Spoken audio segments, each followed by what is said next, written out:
ये कार्यक्रम सत्य घटनाओं से प्रेरित है। जिनके साथ ये घटनाएं घटी उसकी वास्तविकता उन्हीं तक सीमित है। भूत प्रेतों और असामान्य विषयों के होने पर चैनल कोई दावा नहीं करता और न ही प्रोत्साहन करता है। आज गौरी और रोहित की शादी थी। दोनों ही रह रहकर अपने घूंघट और सेहरे में से छुप छुप कर एक दूसरे को झांक झांक कर देख रहे थे।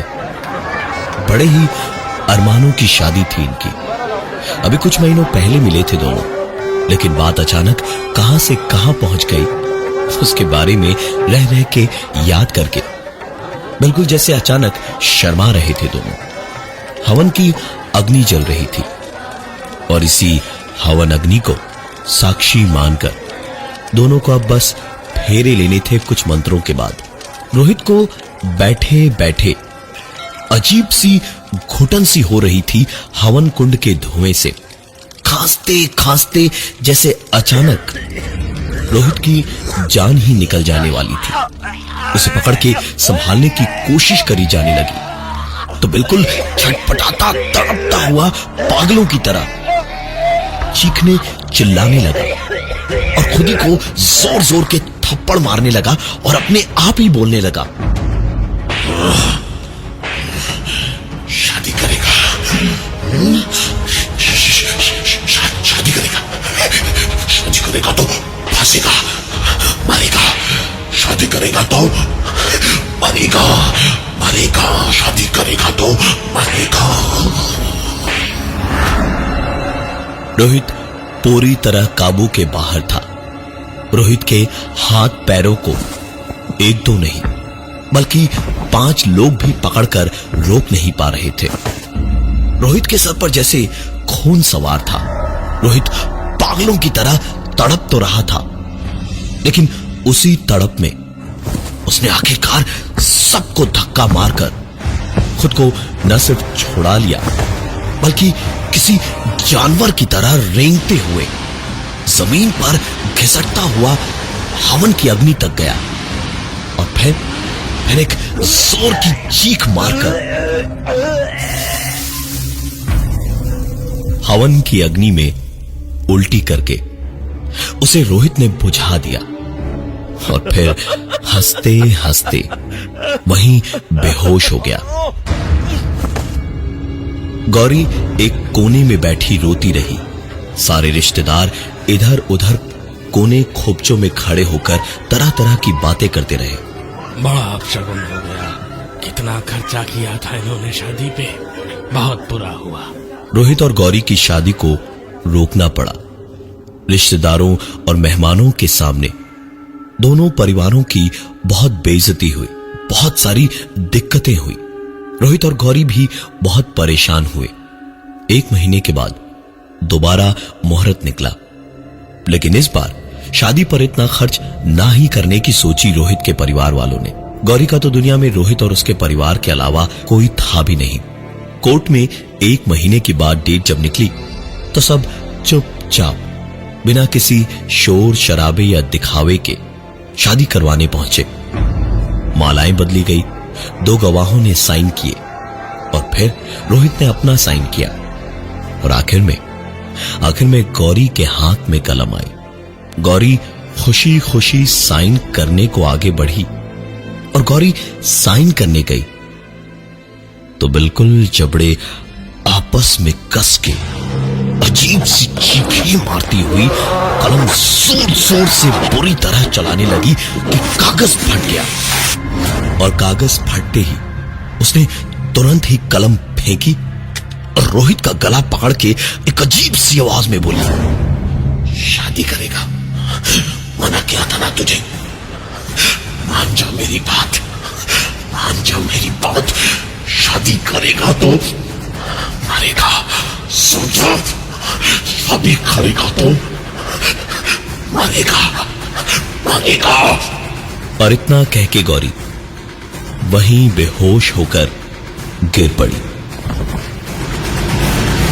रोहित और गौरी की शादी में ये दूसरा अड़ंगा था और देखकर कोई भी कह सकता था कि ये बाधा इस दुनिया की नहीं थी। वहां रजिस्ट्रार की ऑफिस से बेहोश गौरी को लेकर हॉस्पिटल गए तो डॉक्टर्स ने कहा कि सब कुछ ठीक है, गौरी को किसी तरह की कोई दिक्कत थी ही नहीं। एक दो बड़े बुजुर्ग जो शादी में शरीक होने आए थे, उन्होंने जब देखा कि रोहित और गौरी की शादी में इस तरह की दिक्कतें आ रही हैं, तो उन सब ने राजस्थान के मेहंदीपुर में एक पूजा करवाकर वहीं शादी करवाने की बात कही। राजी खुशी सब मान भी गए। दूसरा कोई रास्ता भी दिख नहीं रहा था किसी को, लिहाजा वहीं जाकर एक पूजा करवाई गई और फिर वहीं पास के एक मंदिर में शादी भी कर दी गई दोनों की। कोई दिक्कत न हो इस वजह से कहीं बाहर हनीमून पे भी उन्हें घर वालों ने जाने नहीं दिया और ना ही वो खुद भी तैयार थे इसके लिए। वापस घर आकर सामान रखा और गौरी कमरे में पलंग पर लेट गई सुस्ताने को। रोहित ने भी सोचा कि एक बार में नहा लिया जाए और उसके बाद खाना खाकर सो लेगा थोड़ी देर। बाथरूम में रोहित जब नहा रहा था तो उसको गौरी की चीख सुनाई दी। रोहित ने तुरंत शावर बंद किया और बाथरूम से बाहर भागा और बाहर आकर रोहित ने देखा कि गौरी कमरे के एक कोने में बैठी थी, बुरी तरह से डरी हुई, घबराई हुई रोए जा रही थी। रोहित उसे ऐसे हाल में देखकर बोला, क्या हुआ गौरी, तुम चीखी क्यों? जवाब में रोती हुई गौरी ने अपनी उंगली पलंग की तरफ उठा दी, जो अपनी जगह पर धीमे धीमे हिल रहा था। रोहित ने ध्यान से देखा, पलंग पर कुछ भी नहीं था सिवाय चादर और गद्दे के। इतना सब कुछ जो हो चुका था, उसके बाद रोहित भी घबराई आवाज में हकलाते हुए बोला, कौन है यहां? कौन हो तुम? हाँ? रोहित के इतना कहते ही पलंग और जोर जोर से हिलने लगा। ऐसा लग रहा था जैसे बस पलंग पलट के गिरा कि अब गिरा, लेकिन फिर पलंग का हिलना रुक गया। रोहित पलंग रुकने के कुछ देर बाद तक भी पलंग को ही देखता रह गया और जैसे ही रोहित ये देखने पलटा कि गौरी ठीक है या नहीं, तो गौरी चिल्लाकर दौड़ती हुई आई और एक छलांग मारकर रोहित पर चढ़ गई और उसी भयानक आवाज में बोली, कहा था ना मैंने, मना किया था ना मैंने, नहीं मानी मेरी बात, कर ली शादी। अब देख क्या क्या होता है तेरे साथ। गौरी का इतना कहना था कि रोहित ने गौरी को पकड़ा और उस पर जोर से चीखा, गौरी होश में हो, गौरी, गौरी होश में हो, गौरी। रोहित के चिल्लाते ही जैसे गौरी नींद से जागी, इधर उधर देखा और अपना सर पकड़कर वहीं बेहोश होकर गिर गई। रोहित ने गौरी को गोद में उठाया और एक चादर जमीन पर बिछाकर उसे उसी पर लेटा दिया और खुद एक कोने में बैठकर कभी पलंग को देखता तो कभी गौरी को, और आखिरकार पूरी रात ऐसे ही आंखों आंखों में काटकर ठीक जब सवेरा हुआ तो ऊँघते हुए रोहित ने झपकियां लेते हुए दोबारा एक आवाज सुनी,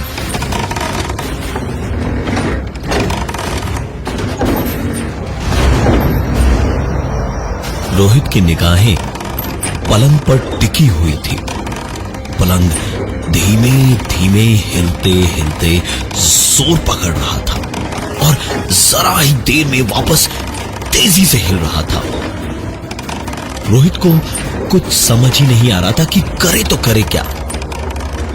वो तुरंत पलंग के पास भागा उसे रोकने के लिए। उसने सोच लिया था कि जो भी होगा देखा जाएगा। बड़ी मशक्कत से वो किसी तरह पलंग पर थोड़ा थोड़ा हावी हो रहा था, जब अचानक से उसे गौरी का ख्याल आया। गौरी को वहां से उठाकर कहीं दूसरे कमरे में ले जाने को जैसे ही वो तैयार हुआ तो देखा कि गौरी अपने आप जमीन पर ऐसे खिसट कर पलंग की तरफ आ रही थी जैसे कि कोई उसे घसीट कर ला रहा हो। रोहित आंखें फाड़ फाड़ उसे देखे जा रहा था और अचानक जैसे उसमें पता नहीं कहां से इतनी ताकत आ गई कि वो चिल्ला पड़ा, गौरी संभालो अपने आप को और बचो, गौरी! रोहित की चीख से जैसे गौरी में एक नई जान आ गई थी। वो एक झटके से उठकर बैठ गई और इधर उधर देखने लगी। रोहित को ऐसे पलंग को पकड़े देखकर उसकी घिघी ही बन गई थी। मुंह में जैसे जबान ही नहीं थी उसके। वो दौड़ते हुए दरवाजे के पास जाकर खड़ी हो गई।